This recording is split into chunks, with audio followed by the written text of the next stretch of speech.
রান্না বাংলা ব্লগ চ্যানেলে আপনাদের আবারও স্বাগত। আজ আমি আপনাদের সাথে পুরোনো দিনের বনেদি পরিবারের একটা ঐতিহ্যবাহী বাঙালি রেসিপি শেয়ার করব। এটা খেতে খুবই সুস্বাদু হয় এবং তৈরি করতেও খুব বেশি কিছু লাগে না। তাহলে চলুন শুরু করা যাক। আজকের রেসিপির জন্য এখানে আমি 6টা রুই মাছের পিস নিয়েছি। এটা দিয়েই আজকে রেসিপিটা বানাবো। এখানে মাছগুলোকে আমি ধুয়ে আর একটু মুছে পরিষ্কার করে নিয়েছি। এবার মাছগুলোকে আমি একটু নুন হলুদ মাখিয়ে নেব। মাছে একটু লবণ ছড়িয়ে দিচ্ছি, এবার হলুদ ছড়িয়ে দিচ্ছি। এবার নুন আর হলুদটা মাছে ভালো করে সুন্দর করে মাখিয়ে নেব।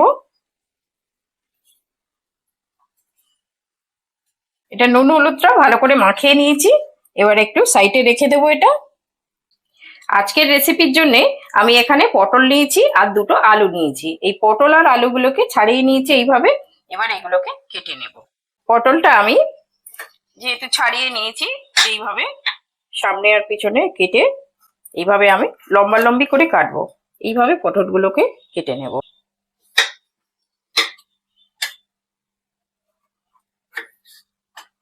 পটলগুলো কেটে নিয়েছি, এবার আমি আলুগুলো কেটে নেব।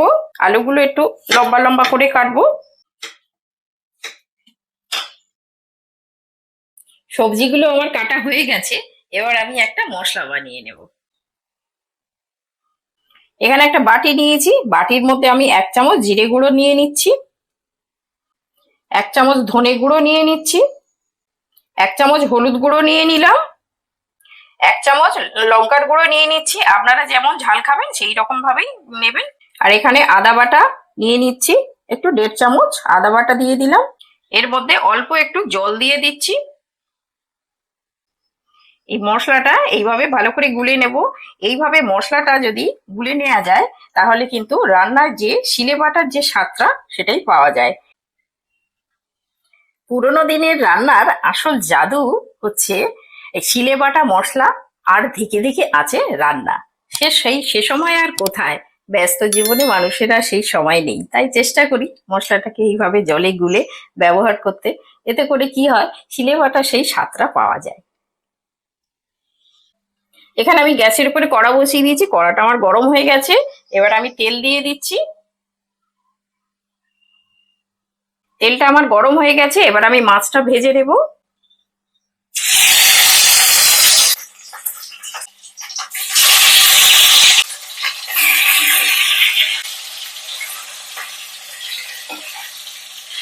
মাছটা আমার 1 পিঠ হয়ে গেছে, এবার আমি উল্টে দেব। এরকম লাল লাল করে ভেজে নেব। আর মাছ একটু মিডিয়াম আঁচেতে মাছটা ভাজলে মাছটা ভাজাটাও খুব ভালো হয়। মাছটা আমি লাল লাল করে ভেজে নিয়েছি 2 পিস। এবার আমি মাছগুলোকে তুলে নেব।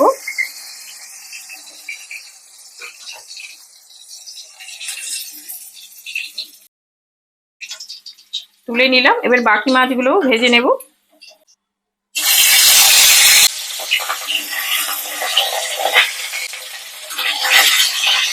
মাছগুলো আমার ভাজা হয়ে গেছে। মাছ ভাজার যে তেল আছে এই তেলের মধ্যে আমি পটলটা ভেজে নেব। পটলের মধ্যে আমি খুব সামান্য একটু লবণ দিয়ে দিচ্ছি। লবণ দিলে পটলটা তাড়াতাড়ি ভাজাও হয়ে যায় আর ভিতরে লবণটাও ভালো ঢোকে। সেই জন্য একটু লবণ দিয়ে আমি পটলটা একটু লাল লাল করে ভেজে নেব। পটলগুলো আমার ভাজা হয়ে গেছে, একটু তেল ঝরিয়ে ঝরিয়ে তুলে নেব।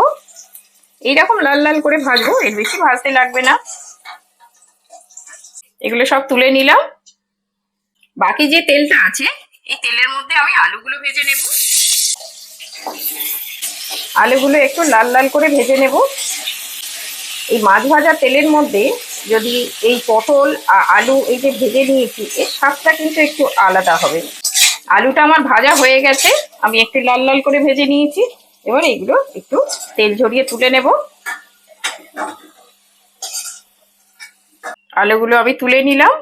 পটল আলু ভাজার অল্প একটু তেল আছে আর এর মধ্যে আমি আর একটু তেল দিয়ে দিচ্ছি।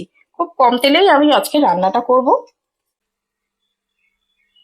এবার এই যে যে মশলাটা আমি গুলে রেখেছিলাম বাটিতে, সেই মশলাটা এবার দিয়ে দেবো তেলের মধ্যে। এবার সাথে সাথে এর মধ্যে আমি দুটো মিডিয়াম সাইজের টমেটো কেটে রেখেছিলাম, এটাও দিয়ে দেবো। এই মশলাটা সুন্দরভাবে কষিয়ে নিতে হবে। এই রান্নায় এই মশলাটা কষার উপরেই কিন্তু রান্নার স্বাদটা বাড়ে। যত সুন্দরভাবে মশলাটা কষানো হবে তত রান্নার স্বাদটা বাড়ে। আর গ্যাসের হিট সবসময় মিডিয়াম আঁচেই মশলাটা কষাতে হয়, তাহলে কি হবে, এই সব টমেটো আর সমস্ত সব গলে যাবে আর রান্নার স্বাদটা কিন্তু দারুণ হয়।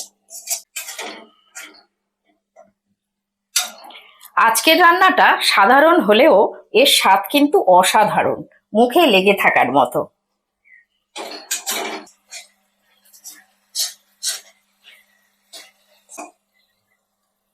আমার কথা মতো একবার এই রেসিপিটা বানিয়ে খেয়ে দেখুন, সবার ভালো লাগবেই। আর যদি আমার এই রেসিপিটা ভালো লেগে থাকে তাহলে রান্না বাংলা ব্লগ চ্যানেলটাকে সাবস্ক্রাইব করে পাশে থাকবেন। মশলাটা আমার কষানো হয়ে গেছে, আমি সুন্দরভাবে কষিয়ে নিয়েছি। ভাজা সবজিগুলো এবার আমি ঢেলে দেব। এবার আমি পরিমাণ মতো লবণ দিয়ে দিচ্ছি। পটলে আমি খুব সামান্য লবণ দিয়েছিলাম, সেই বুঝে এবার লবণটা দিয়ে দিলাম। এবার মশলাটা আলু আর সবজির সঙ্গে একটু ভালো করে কষিয়ে নেব। এবার পরিমাণ মতো জল দিয়ে দেব। এই রান্নাটা একটু ঝোল ঝোল বেশি ভালো লাগে, তো সেই জন্য একটু বেশি করে জল দিয়ে দিচ্ছি। এই ঝোলটা একটু ফুটে যাওয়া পর্যন্ত অপেক্ষা করব। এই ঝোলটা আমার ফুটে গেছে, এবার আমি মাছগুলো দিয়ে দেব।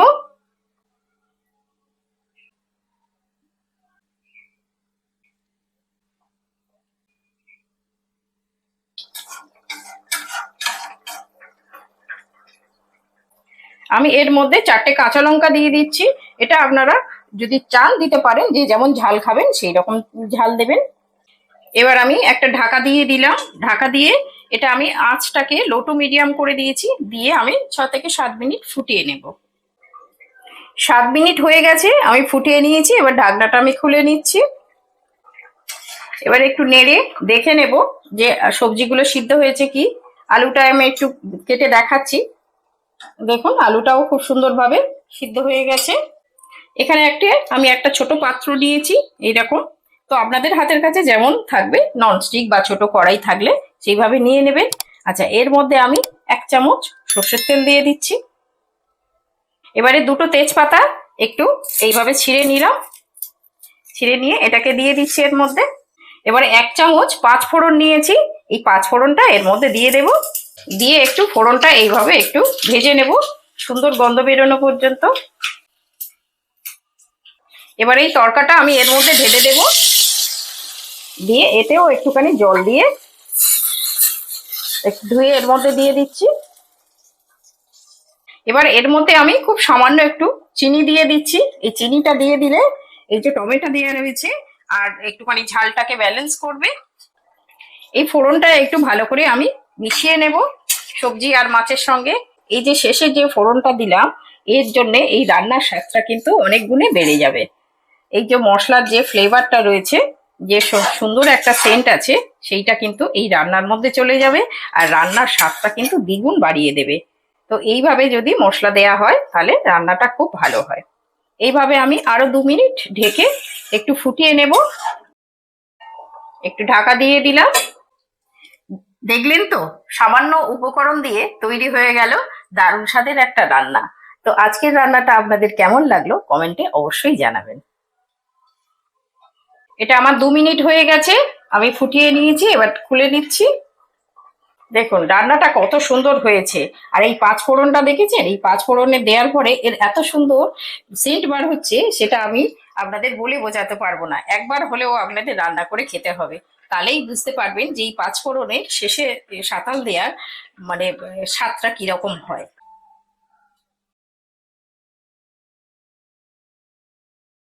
দেখুন কত সুন্দর হয়েছে। এইভাবে পারলে একবার বাড়িতে বানিয়ে খেয়ে দেখবেন, সবার ভালো লাগবেই।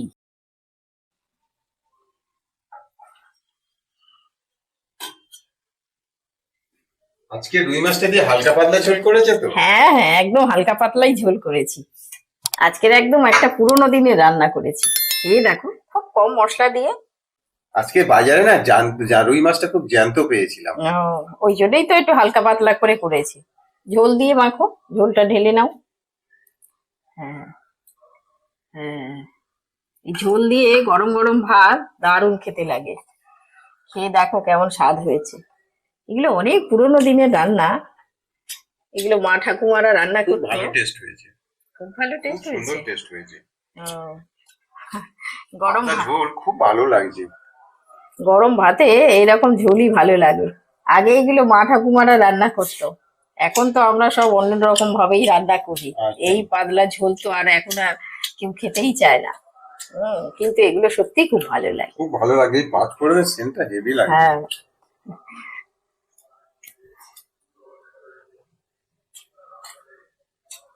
মাছটাও খুব ভালো ছিল আজকে। মাছটা খুব ভালো মাছ। হ্যাঁ।